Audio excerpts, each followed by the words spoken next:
ग्रहण करने वाली हैं हेमंता बिस्वा शर्मा, जो कि 2001 से एक्टिव राजनीति में आए और उसके बाद दूसरी बार मुख्यमंत्री पद की शपथ ग्रहण करने वाले हैं। बीजेपी के नेता रत्नाकर सिंह हमारे साथ मौजूद हैं, राजनीतिक विश्लेषक के तौर पर ज़ेबा खान हमारे साथ मौजूद रहेंगे। रत्नाकर जी, आपका स्वागत करती हूँ। ज़ेबा जी, आपका भी स्वागत करती हूँ। और रत्नाकर जी, आपको बधाई देते हुए, क्योंकि तीसरी बार असम में आपकी सरकार बनने वाली है और मुझे याद है प्रधानमंत्री नरेंद्र मोदी ने कहा था कि इस बार तो हैट्रिक लगाएंगे ही असम में, और सीएम हेमंता बिस्वा शर्मा भी इसे लेकर बड़े आश्वस्त थे। तो पहले तो आपको बधाई दे देती हूं, लेकिन सबसे बड़ी बात इस स्वरूप के बीच में चर्चा ये हो रही है कि एक आपने अभी महिला चेहरा सामने रखा है। ये जाहिर है कि आपकी स्ट्रैटेजी में इंपॉर्टेंट भी है, क्योंकि महिलाओं का एक बड़ा वोट बैंक आपको मिलता है। लेकिन जो अभी लोगों को हमने सुना, लोग ये कह रहे हैं कि एक तो नौकरी की व्यवस्था होनी चाहिए, दूसरा जो पलायन होता है क्योंकि नौकरी की व्यवस्था नहीं है वो रुकना चाहिए, ट्रैफिक की समस्या से लेके बहुत सारी ऐसी समस्याएं जिनका लोगों ने जिक्र किया। सरकार की पहली प्राथमिकता इसके बाद से क्या नजर आएगी, क्योंकि बंगाल में तो हमने फौरन एक्टिव कैबिनेट देख ली है, असम में क्या दिखेगा?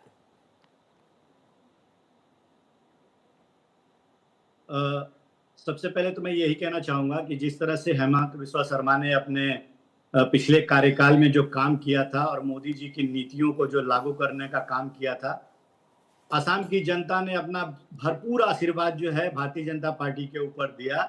और ये ऐतिहासिक जीत, अभी तक इस तरह की जीत कहीं दर्ज देखने को नहीं मिली।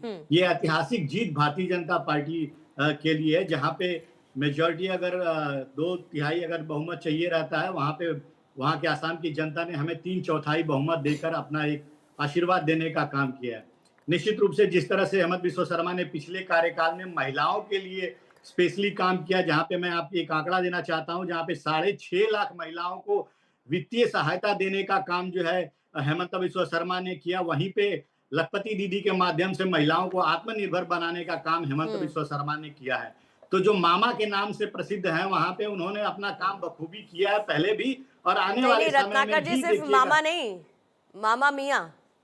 जी जी जी, जिस तरह से काम किया है, निश्चित रूप से आने वाली जनता अपना भरपूर प्यार और आशीर्वाद इसी तरह से भारतीय जनता पार्टी के ऊपर जो है करने देने का, आशीर्वाद देने का काम करेगी। देखिए, हेमंत बिस्वा शर्मा ने हमेशा से वहां के स्थानीय जो असम की जनता है उसके जल जंगल और जमीन की लड़ाई लड़ी है, और उन्होंने एक हिंदुत्व की विचारधारा को हमेशा से आगे रखने का काम किया है। आपने देखा कि किस तरह से घुसपैठियों के मुद्दे पे वो कितना सख्त और तल्ख दिखाई देते थे।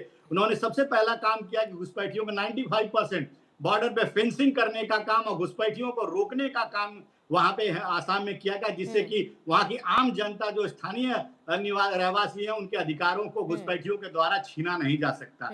वहीं पे देखिए किस तरह से कांग्रेस पार्टी ने झूठ फैलाने का काम किया और राहुल गांधी ने धमकी देने का काम किया कि हमारी सरकार आएगी तो ऐसी कार्रवाई हेमंत बिस्वा शर्मा पे करेंगे कि क्यों तक नहीं बोल पाएंगे। और आज देखिए परिणाम क्या हुआ, उनके सीएम उम्मीदवार जो है गौरव गोगोई, वो भी अपना चुनाव हार गए। 2 सेकंड आपको रोक रही हूँ। स्क्रीन पर इस वक्त आपको शुभेंदु अधिकारी नजर आएंगे और उनकी एंट्री के विजुअल्स थे और पूरे असम के रंग में रंगे हुए नजर आ रहे थे। शुभेंदु अधिकारी इस वक्त पहुंचे और जो असम का परिधान है पारंपरिक तौर पर वो भी देखने को मिलेगा, और संभवतः आज प्रधानमंत्री भी, संभवतः कह रही हूं मैं कि संभवतः शायद प्रधानमंत्री भी इसी तरीके के अटार में, क्योंकि एक कल्चरल हेरिटेज है जिसको बीजेपी नॉर्थ ईस्ट के स्टेट्स का आगे लेकर चलती है, और उसका एक प्रतिनिधित्व अगर शपथ ग्रहण समारोह में होता है तो उससे लार्जर देन पिक्चर एक मैसेजिंग जाती है।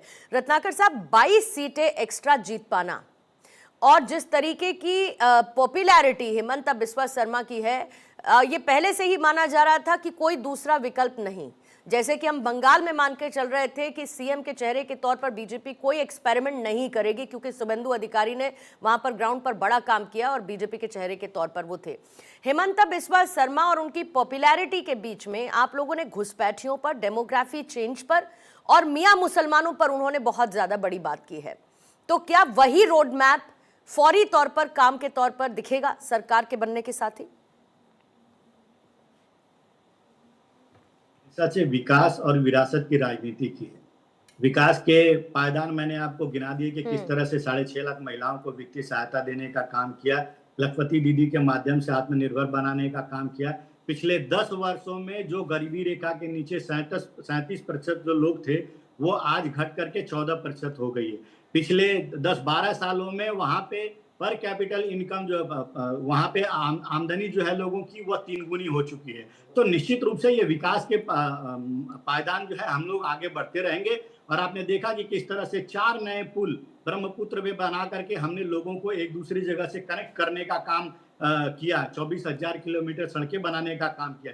तो विकास के काम भी किए और विरासत भी हमने सहेजने का काम किया। हमने घुसपैठियों पे प्रहार किया, हमने वहां के जो लोकल असमी लोग हैं उनकी अस्मिता को, जल जंगल और जमीन को सुरक्षित रखने का काम किया। और परिणाम स्वरूप देखा आपने कि किस तरह से असम की जनता ने अपना भरपूर आशीर्वाद जो है भारतीय जनता पार्टी को देने का काम किया। एक चीज और बहुत महत्वपूर्ण है, मैं पूर्णिमा जी कहना चाहूंगा, देखिए अभी 4 मंत्री यहाँ पे शपथ लेने का काम कर रहे हैं। भारतीय जनता पार्टी वह पार्टी है जो हमेशा से गठबंधन धर्म निभाने का काम करती है।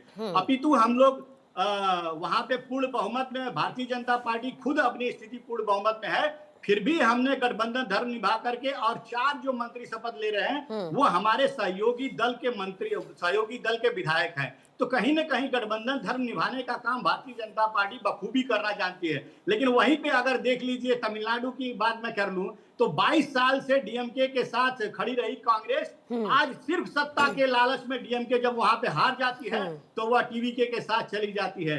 तो जनता भी चलिए ठीक है, आज तो विपक्ष पर क्या ही आरोप लगाने, क्योंकि आज तो आप लोगों का दिन है, जीत चुके हैं। और आप अगर यही कांग्रेस कमजोर ना होती तो इतनी बड़ी जीत बीजेपी के लिए भी संभव नहीं होती। कई बार खुद की मजबूती के साथ साथ सामने वाले की कमजोरी आपके लिए ज्यादा फायदे का सौदा साबित होती है। सर्वेश जी भी हमारे साथ मौजूद है, जेबा खान भी इस वक्त हमारे साथ मौजूद है और साथ ही आकांक्षा भी ऑन ग्राउंड मौजूद है। एक बार जल्दी से आप दोनों का स्वागत करते हुए पहले मैं आकांक्षा के पास चलूंगी, क्योंकि आकांक्षा 11:40 पर शपथ ग्रहण समारोह होना है। कुछ तस्वीरों में हमने देखा शुभेंदु अधिकारी पहुंचे हैं और बाकी लोग भी पहुंचे। योगी आदित्यनाथ इस वक्त हम तस्वीरों में दिखा रहे हैं, वो भी पहुंच चुके हैं शपथ ग्रहण समारोह के लिए। और अभी कौन कौन पहुंच चुका है, जल्दी से आकांक्षा इसका अपडेट देते हैं। आकांक्षा, अभी कौन कौन पहुंच चुका है? कुछ तस्वीरें हमने देखी, बाकी और कौन लोग पहुंचे हैं अभी तक, क्या जानकारी?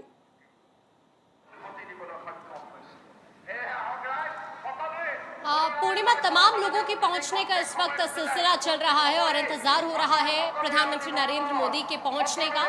और अब से कुछ ही देर बाद प्रधानमंत्री नरेंद्र मोदी यहां पर पहुंच जाएंगे, क्योंकि इस वक्त 22 राज्य के ऐसे मुख्यमंत्री हैं जिनकी मौजूदगी आज इस मौके पर यहां पर है।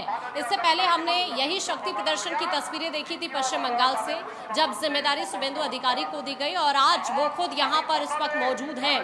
तमाम जो भी वीआईपीज हैं उनके पहुंचने का सिलसिला अभी भी चल रहा है। एक बार फिर से मैं आपको यहाँ से तस्वीरें दिखाना चाहूंगी।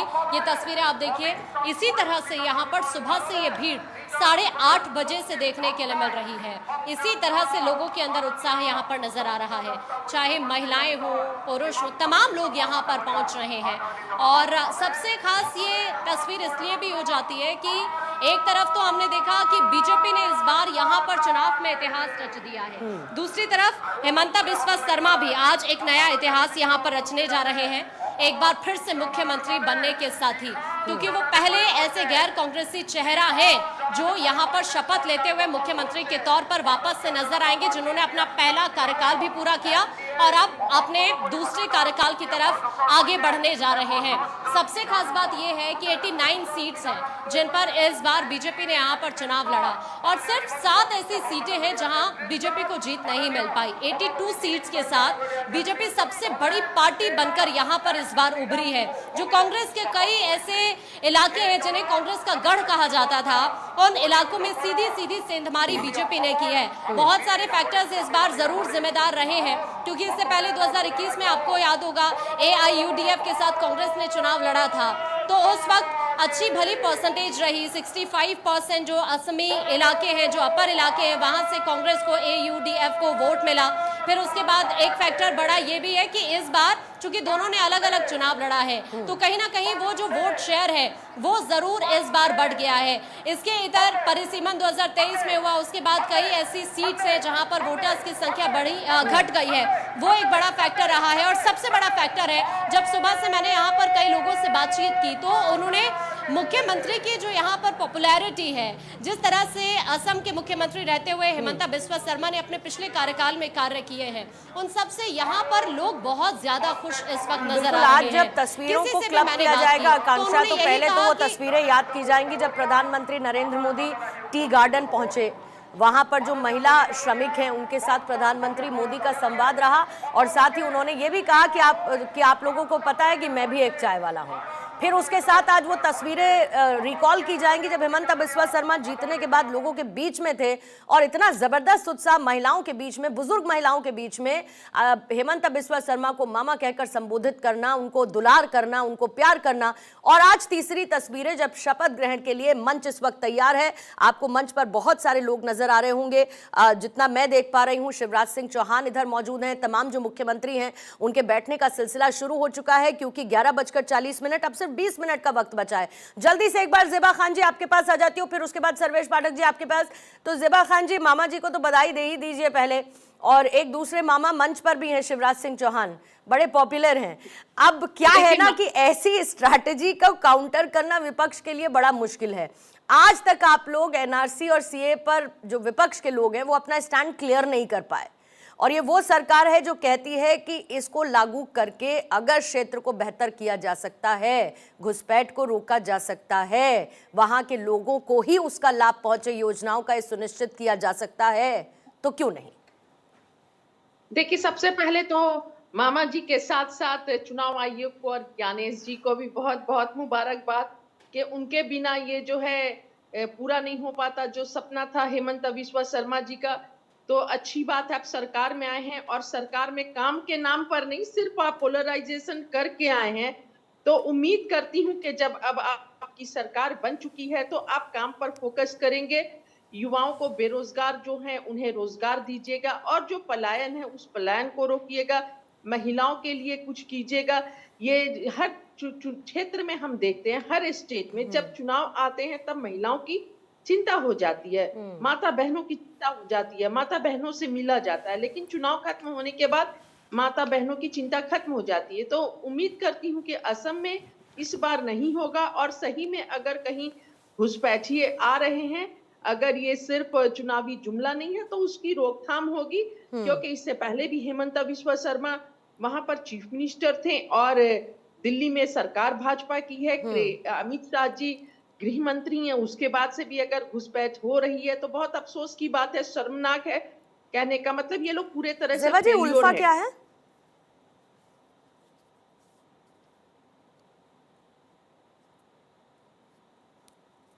ज़ेबा जी, उल्फा क्या है?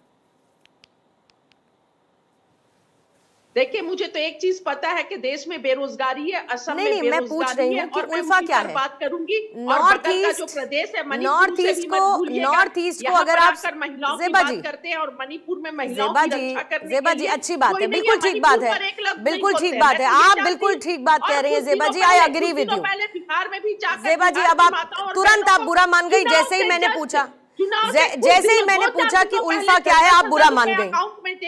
आप कह दे कि मुझे जानकारी नहीं है। पूरा चुनाव लड़ा गया और ज़ेबा जी आप कह दीजिए मुझे जानकारी नहीं है, इसमें इतना नाराज होने वाली क्या बात है? उल्फा क्या है बता दीजिए जरा, असम की बात हो रही है ना? बिल्कुल नहीं है, तो गृह मंत्री बताएंगे ना उल्फा क्या है। अरे आपको इतना तो पता होगा कि क्या है, आप ही बता दीजिए क्या है। मैं तो बता ही दूंगी ज़ेबा जी, जब मैंने सवाल पूछा है तो मैं तो बता ही दूंगी। मैं तो आपसे, क्योंकि आप असम की बात कर रही हैं, इसीलिए बस मैंने बेसिक सा सवाल पूछा कि उल्फा क्या है। असम की जो समस्याएं हैं वो सबसे बड़ा और ये समस्या नहीं थी, ये समस्या नहीं थी ज़ेबा जी, सिर्फ इस तरह की बातें करने ये समस्या नहीं थी ज़ेबा जी, समस्या का निदान नहीं होगा, ये समस्या नहीं थी, समस्या का निदान नहीं होने वाला है घुसपैठिए दिखाकर। कितने चुनाव में घुसपैठिए दिखाइएगा? कभी बिहार में घुसपैठिए दिखाते हैं, कभी असम में घुसपैठिए दिखाते हैं। यही समस्या है, यही समस्या है कि जब हम किसी राज्य के बारे में बात करने के लिए जाते हैं ज़ेबा जी, जब हम किसी राज्य के बारे में बात करने के लिए जाते हैं, जब हम उस राज्य के हालातों को लेकर चर्चा करते हैं, जब हम वहां की सरकार पर सवाल उठाते हैं, तो फिर हमें समस्या के कोर तक जाना चाहिए, बनस्पत इसके कि हमको बुरा लगने लगे जब वहां की एक समस्या के बारे में पूछ लिया जाए और आप अनभिज्ञ हैं। आप अनभिज्ञ हैं उसको लेकर, आप अनभिज्ञ हैं उसको लेकर। समस्या तो यही है। आपको मैं थोड़ा टाइम दे देती हूँ जेबा जी, मैं आपको टाइम दे देती हूँ, मैं एक छोटा सा ब्रेक ले आती हूँ सर्वेश जी, उसके बाद मैं आपके पास आऊंगी। और मीनवाइल जेबा जी जरा समझ लेंगी कि उल्फा क्या है जिसका मैं जिक्र करना चाह रही हूँ, खासतौर पे जब असम की बात होती है और उसको लेकर हिमंता बिस्वा शर्मा ने क्या किया क्या नहीं किया, बात उसकी भी होनी चाहिए। एक छोटा सा ब्रेक, 11 बजकर